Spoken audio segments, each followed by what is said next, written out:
আসসালামু আলাইকুম রহমতুল্লাহি ওয়া সম্মানিত দর্শক, সামনে যে নির্বাচন আসছে বা চলবে এবং যদি সেটা হয়, সেক্ষেত্রে জামাতের হাতে খুব শক্তিশালী দুটো ট্রাম্প কার্ড আছে।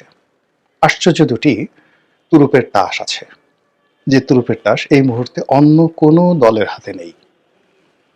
আচ্ছা, আপনি একটু চিন্তা করেন তো নিজে নিজে, যারা এই রাজনীতির বিশ্লেষণ শুনেন বা ইউটিউবে বিভিন্ন কন্টেন্ট দেখেন, একটু চিন্তা করেন জাস্ট 1 মিনিটের মধ্যে। এর কারণ হলো, এই যে দুটো তুরুপের তাস আছে, দুটো ট্রাম্প কার্ড আছে জামাতের হাতে, যেটি বাংলাদেশের এই মুহূর্তে অন্য কোনো রাজনৈতিক দলের হাতে নেই, দুটো একসঙ্গে। তো সেটা কি হতে পারে? জাস্ট 1 2 3 4 চিন্তা করেন। আমি এই ভিডিওটি যখন বানালাম, এই হেডলাইনটি দেওয়ার সঙ্গে সঙ্গে কিন্তু আমার উইদিন 1 সেকেন্ডের মধ্যে কিন্তু আমার এই ধারণাটা চলে আসলো, চিন্তাটা চলে আসলো। যে চিন্তাটা চলে আসলো সেটা আপনাদের সাথে শেয়ার করছি। আর এই সময়টার মধ্যে আপনারা হয়তো ইতিমধ্যে চিন্তা করে ফেলেছেন যে জামাতের হাতে কোন দুটি তুরুপের তাস আছে, ট্রাম্প কার্ড আছে, যেটি দিয়ে আগামীতে রাজনীতির ময়দানে ভেলকিবাজি তারা দেখাবে। ভেলকিবাজি তো বুঝেন, সমস্ত লোকদেরকে বোকা বানানো, বেকুব বানিয়ে ফেলা। যেভাবে আমরা জাদু দেখি, বান দেখি, টোনামারা দেখি, ম্যাজিক যেটিকে বলা হয়, ম্যাজিক্যাল পাওয়ার। তো ম্যাজিক মূলত আসলে একটা কৌশল, একটি বৈজ্ঞানিক পন্থা।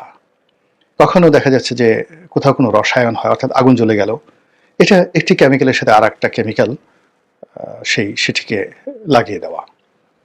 বা ধরুন, আপনি অদৃশ্য হয়ে গেলেন, আপনি আকাশে উড়ছেন, আপনাকে দ্বিখণ্ডিত করে ফেলা হলো। এই বিষয়গুলো যে হাতের কারসাজি, চতুরতা, এবং মানুষ বুঝতে পারে না, অর্থাৎ যে কাজটি করে তার এই কাজ করার এতটা দক্ষতা যে যারা দর্শক তারা মুহূর্তের মধ্যে বুঝতে পারে না যে আসলে কি ঘটছে। এই জন্য একটা ম্যাজিক বলা হয় একে। তো সেই অর্থে একটা নির্বাচন যদি সামনে হয়, সেই নির্বাচনে জামাত এমন কিছু করবে যেটি আপনি আমি বুঝতে পারবো না, করে ফেলবে। এবং যেটিকে বলা হচ্ছে ম্যাজিক্যাল পাওয়ার, আর বাংলায় ম্যাজিকের অর্থ ভেলকিবাজি। তৃতীয়ত যেটি হলো, প্রথমে তুরুপের তাস, এরপরে হলো ভেলকিবাজি। আমি একটু সময় নিচ্ছি এই কারণে, সো দ্যাট কোন দুটি তুরুপের তাস তাদের হাতে আছে এটা নিয়ে আপনি একটু চিন্তা করার সময় পান। তো তুরুপের তাস নিয়ে বলবো, ভেলকিবাজি নিয়ে বলবো, আর থার্ড যেটা বলবো সেটা হলো যে জামাত যে সামনের নির্বাচন যেটি করবে সেটি একটা ম্যাটিকুলাস ডিজাইনের অধীনে তারা এই কাজটি করবে, এবং that will B a new meticulous design. New meticulous design বললাম এই কারণে যে আপনারা জানেন যে গত যে বিপ্লবটি বা গণ অভ্যুত্থানটি, জুলাই আগস্ট আন্দোলনটি, এটির নেতৃত্বে ছিল জামাত। ডক্টর মোহাম্মদ ইউনূস, মাহফুজ, অথবা ধরুন জনাব তারেক রহমান সাহেব, বিএনপি, আরও অনেক দল এটার ক্রেডিট নেওয়ার জন্য বা অনেকে তাদেরকে ক্রেডিট দেওয়ার জন্য যত কথাই বলুক না কেন, নিষ্ঠুর এবং নির্মম বাস্তবতা হলো যে এই যে আন্দোলনটি, এটিকে দানা বাঁধানো, এটিকে লালন পালন করা এবং এটাকে পূর্ণতা দেওয়ার জন্য যে একটা পরিকল্পনা, সেটি প্রায় 1.5-2 বছর আগের থেকে জামাত করছে।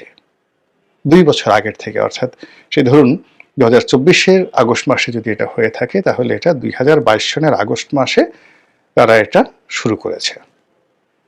আর এটার জন্য তারা যে পরিকল্পনা, সিদ্ধান্ত তারা নিয়েছে আরও অনেক আগের থেকে, 10 বছর আগের থেকে, মোর দেন 10 ইয়ার্স, যে তারা এরকম একটি কাণ্ড ঘটাবে।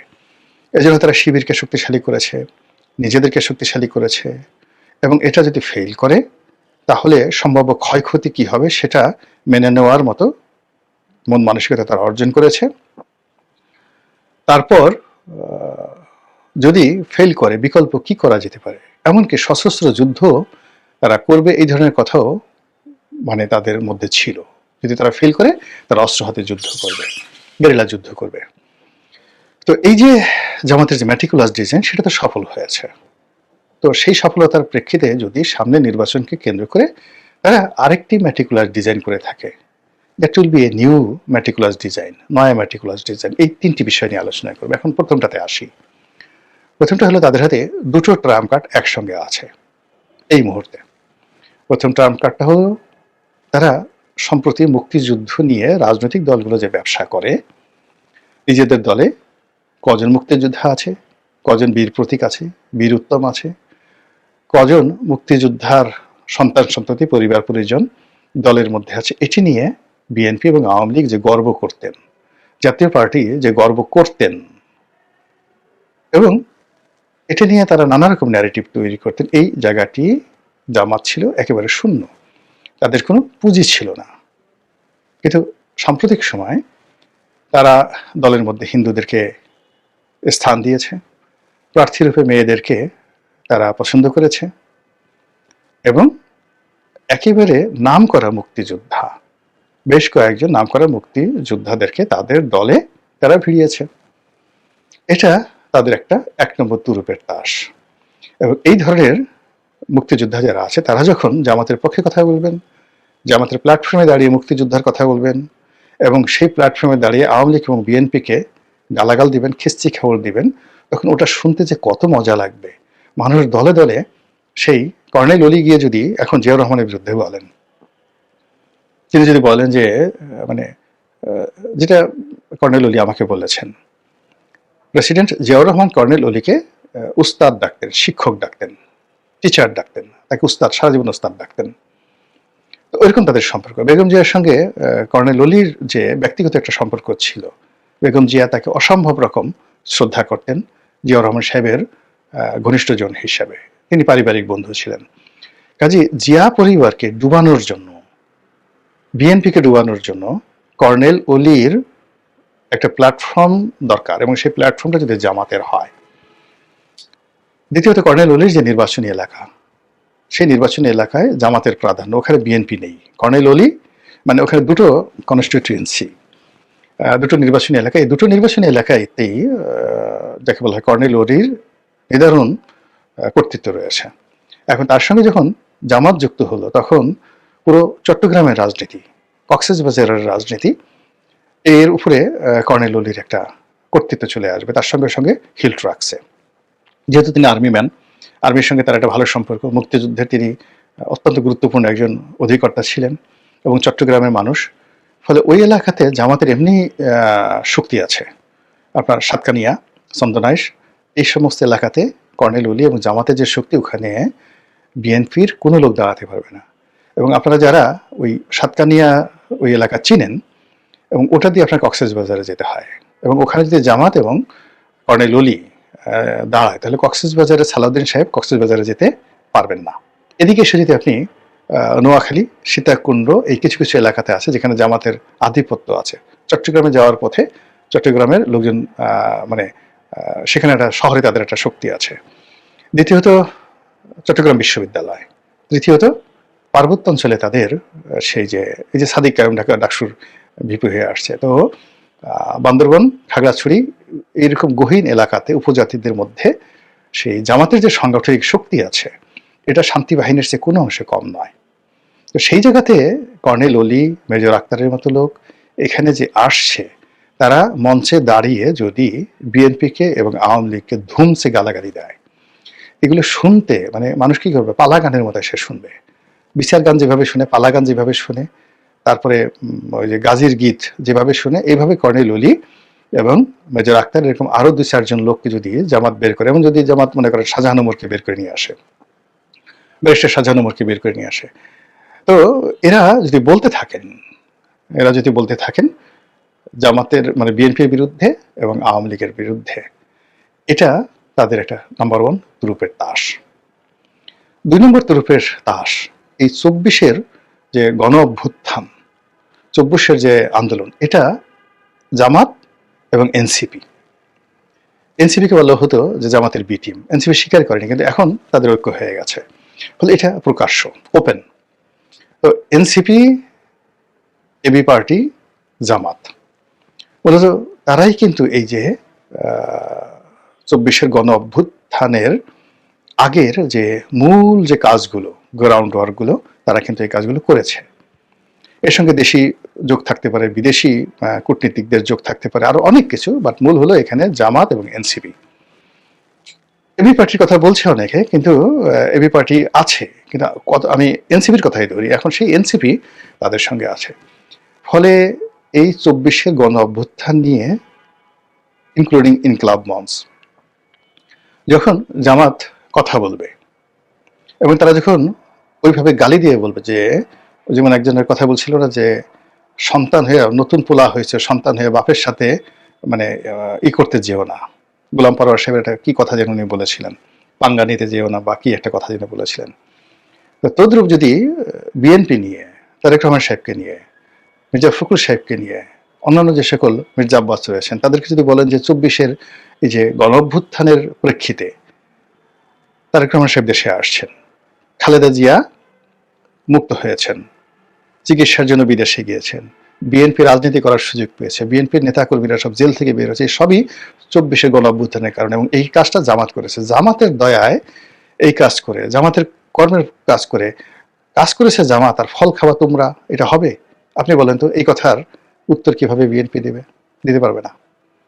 এর কারণে রেকর্ড আছে তো, নির্বাচন মানে এই যে জুলাই আগস্ট বিপ্লবের সময়টাতে জুলাই মাসে মির্জা ফখরুল সাহেব কি বলেছেন, জুনে কি বলেছেন, আগস্ট মাসের 1-2 তারিখে কি বলেছেন, এগুলো সব রেকর্ড। এখন সেই রেকর্ড যদি একদিকে বাজানো হয়, আর জামাতের যারা লোকজন রয়েছে, এনসিপির যারা লোকজন রয়েছে, জামাতের প্ল্যাটফর্ম ব্যবহার করে যদি এই 24-এর ব্যাপারে তারা খোঁটা দেয়, যে তারেক রহমান সাহেব যে বাংলাদেশে আসছে তো আমাদের জন্য, আমাদের দয়ায়, আমাদের করুণায়, বলেন তো কি জবাব দিবে? এই গেল তুরুপের তাস। এই তুরুপের তাস সামনে নির্বাচনে ব্যবহৃত হবে, ভীষণভাবে ব্যবহৃত হবে, এতে কোনো সন্দেহ নাই। এরপরে যেটা আছে সেটা হলো যে ম্যাটিকুলাস ডিজাইন, যেটা বললাম যে নয়া ম্যাটিকুলাস ডিজাইন। নির্বাচনকে কেন্দ্র করে পর্দার আড়ালে যে খেলাগুলো হচ্ছে, সব কথা যেহেতু ডকুমেন্ট নাই, আমি বলতে পারবো না। এখানে দেয়ার আর ম্যানি পক্ষ, এজেন্সিস, ম্যানি এজেন্সিস, যেটিকে আমি পক্ষ বলি, তারা পর্দার আড়ালে যে সকল খেলা খেলছে, অনেকগুলো প্রার্থী স্বতন্ত্র হিসেবে, বিভিন্ন দলের প্রার্থী হিসেবে, আপনি যাদেরকে কাউন্ট করতে পারছেন না, তাদেরকে ভোট ম্যানিপুলেশন থেকে শুরু করে অন্য বিষয়ে আগাম জানিয়ে দেওয়া হয়েছে তোমরাই এমপি হবে, অথচ আপনি তাদের নামও এখনো জানেন না, বলা হয়েছে তাদেরকে এমপি হবে। এই যে একটা ম্যাটিকুলাস ডিজাইন, নয়া ম্যাটিকুলাস ডিজাইন, এটা বিএনপির লোক কিন্তু এখন পর্যন্ত কল্পনাও করতে পারছেন না। ফলে কি হলো, এই যে নির্বাচনের যে সময় যত ঘনিয়ে আসছে বা ঘনিয়ে আসবে, কিংবা নির্বাচনের সম্ভাবনা যদি বাদ হয়, নির্বাচনের একটা নতুন ডেট, মানে যেভাবেই যাক না কেন, নির্বাচন হলে জামাতের এক ধরনের প্ল্যান এ আছে, নির্বাচন যদি ডিলে হয় জামাতের প্ল্যান বি, নির্বাচন যদি একেবারে সহসা না হয়, কোনো একটা পরিবেশ পরিস্থিতি তৈরি হয়ে যায়, তাহলে প্ল্যান সি।